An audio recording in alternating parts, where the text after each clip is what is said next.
From my early childhood, I remember my father talking about the BraceroProject. My recollection, what he talked about was how when we were still living in Mexico, he was involved in this migrant worker program where he came up to the United States in the 1950s and actually worked in New Mexico and in Arizona as well with farmers, and was able to work here for a few months, and then would travel, go back to Mexico, and then he would come back again on this program that was called the Bracero program. Some of the things that he told me was that he was pleased with the program because what it did was it allowed for him to come to the United States, and even though the wages were low, it did allow him to make money and was able to send money back to his family, to us, my brother and I and my mother, when we were able to be sustained in Mexico. And then he also would be able to have a small savings when he went back, so he would travel across the border and come and visit us for like 2 weeks at a time, and then he would return back to the United States to work again. So I can say that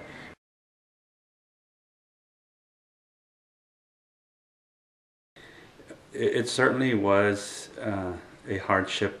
while he was gone, because it was like growing up without a father, and we knew that what he was doing was for the good of the family, but obviously we missed not having a father and being able to enjoy having him available to us as kids, and also as a father for us and a husband for my mother as well. A big factor in us migrating to the United States was that same situation where we were spending a lot of time apart from the family together. So he would be staying up here in the United States and would have to cook his food and take care of all of the household chores, as well as put in all of the hard work, and the family was gone in Mexico, and so just the fact of the absence of being together made the decision for him to work on getting immigration for the rest of us together. In the early 60s, he decided and determined that it was best for all of us to live together, and his decision was to come up to the States because he felt that it was more opportunity for him and for the family to live here versus the conditions down in Mexico. So when that decision was made, I remember that we lived in Chihuahua State, which is northern Mexico, but we had to travel to Juarez, which is the El Paso, Texas border town, and had to go through the consulate and also and I finally remember one fall of 1964 where we all went to the customs in El Paso,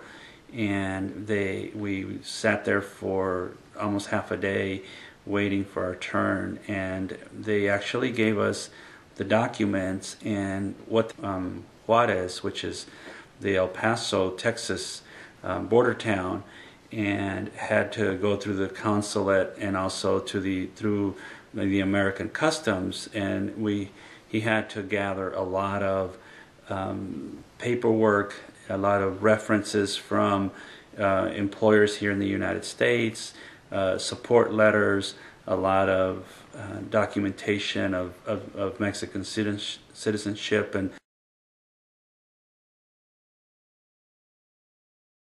experiences shape you to become the man you are today?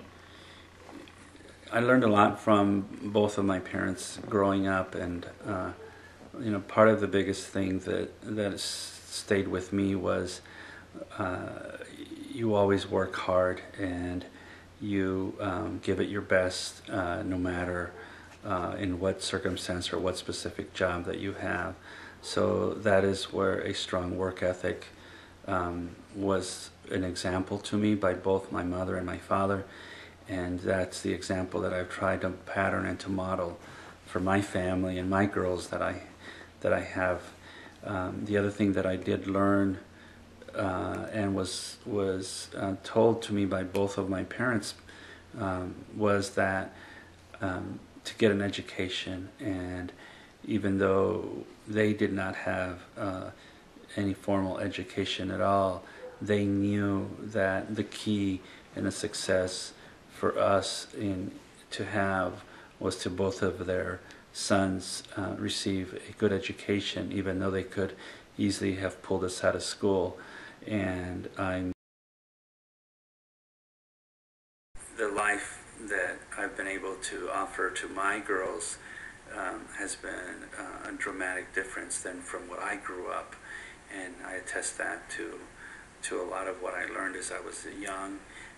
and the experiences that I had, and then the opportunities that I've had as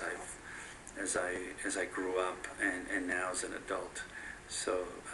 those are certainly some neat memories that I can share and have, let my family be aware of,